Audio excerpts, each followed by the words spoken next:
Next 7వ రోజు ఏంటి తృప్తి, అంటే తుష్టి. తన పేరు అంటే తుష్టి అని ఒకటి ఉంది. నిత్య తృప్త అని ఇంకొకటి ఉంది. అంటే తృప్తితో ఉండడం, ఉండే స్వరూపం కలవది అని అనమాట.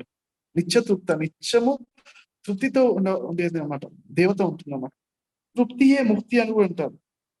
అంటే ఆ తృప్తితో ఆ రోజంతా మనం ఇది లేదే, అది లేదే, అది కావాలని అనీజినెస్ తో కాకుండా అన్ని మనకు ఉన్నప్పుడు ఎలా ఉంటే తృప్తితో ఉంటామో ఆ తృప్తి అనేది మన అనుగుణంగా జీర్ణించుకుని ఆ తృప్తితో జీవిస్తూ ఉండాలన్నమాట. ఆ తృప్తితో 7వ రోజంతా ఆత్మతో కనెక్ట్ అయితే ఆత్మలో ఉన్నదే తృప్తి అనమాట. ఆ దేవిలో ఉన్న తృప్తి అనమాట. సో ఆ తృప్తితో ఉండాలన్నమాట. మనం తృప్తితో ఉన్నప్పుడు చేసే పనుల లోపల క్లారిటీ కానీ, ఒక అండర్స్టాండింగ్, ఒక బ్యాలెన్స్ గానే ఉంటుంది ఆటోమేటిక్ గా. కంగారు అనేది ఉండదు. ఒక నిత్య తృప్తితో ఉండడం. అట్ ద సేమ్ టైం అంటే ఆనందంతో ఉండడం, అలానే పనులు కూడా చేసుకోవాలి. ఒకసారి తృప్తితో ఉన్నప్పుడు అప్పుడు ఏం చేస్తామని అనుకోవడం కాదు. ఏదైతే బెస్ట్ పనులు ఉంటే అవన్నీ తృప్తితో ఆనందంతో చేస్తున్నాం అన్నమాట. ఓకే. సో ఎలాంటి ఎగ్జాంపుల్ ఒకటి చెప్తాను. ఒకటి అడిగాను అన్నమాట, తృప్తితో ఉండాలా, తృప్తితో ఉండకూడదా? ఇప్పుడు ఒకతను అమెరికాలో కొంతమంది అమెరికాలో ఏమనుకున్నారంటే, ఒకతను ప్రెసిడెంట్ అన్నమాట.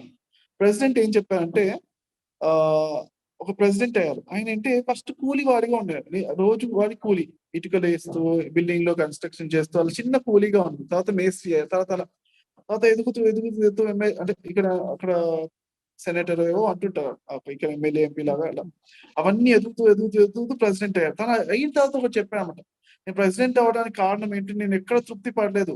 నేను కూలివాడిగా తృప్తి పడితే అక్కడే అయిపోయేవాని కదా. రోజుకి ఎదుగుతూనే ఉంటా, ఎక్కడ తృప్తి కలిగిన ప్రెసిడెంట్ అయ్యేంత వరకు తృప్తి పడలేదు, అందుకే ఎదుగుతూ ఉన్నా అని చెప్పారు అన్నమాట. అది చూసి కన్ఫ్యూజ్ అవుతారు, అదే తృప్తిగా ఉండొద్దా, ఉండకపోతేనే ఎదుగుదల ఉంటుందా అన్నట్టు ఉంటారు.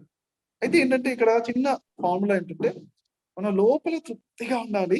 బయట తృప్తి లేని వాళ్ళు ఎలా పనులు చేస్తారంటే, పనులు చేసుకుని ఎదుగుతూ ఉంటారో అలా ఎదుగుతూ 10 మందికి హెల్ప్ చేస్తూ, బహుజన హితాయ బహుజన సుఖాయ, ఎంత వీలైతే అంతమందికి హెల్ప్ చేస్తూ, ఇదం శరీరం పరోపకార్థం ఇదం శరీరం అంటారు కదా. ఈ శరీరాన్ని మరి చక్కగా అందరికీ హెల్ప్ చేస్తూ వీలైనంత ఎక్కువగా.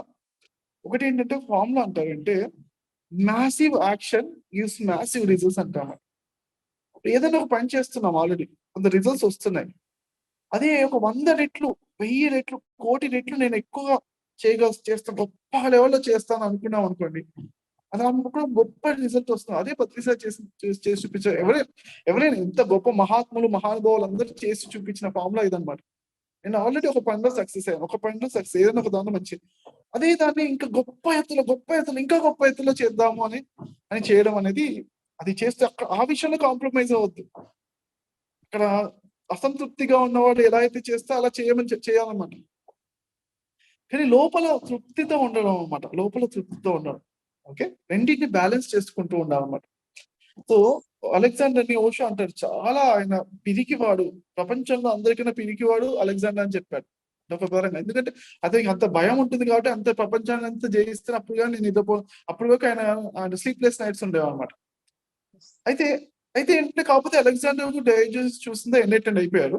ఓకే, ఎందుకంటే ఆయన కూడా ఆ తత్వాన్ని అర్థం చేసుకున్నాను అనమాట. ఓకే, ఆనందంగా ఉండే తత్వాన్ని అర్థం చేసుకుని, అందుకే గొప్ప మెసేజ్ ఇచ్చేళ్ళారు ఆ చేతుని. సో తుష్టి నిత్య తృప్త. ఓకే, ఇదన్నమాట.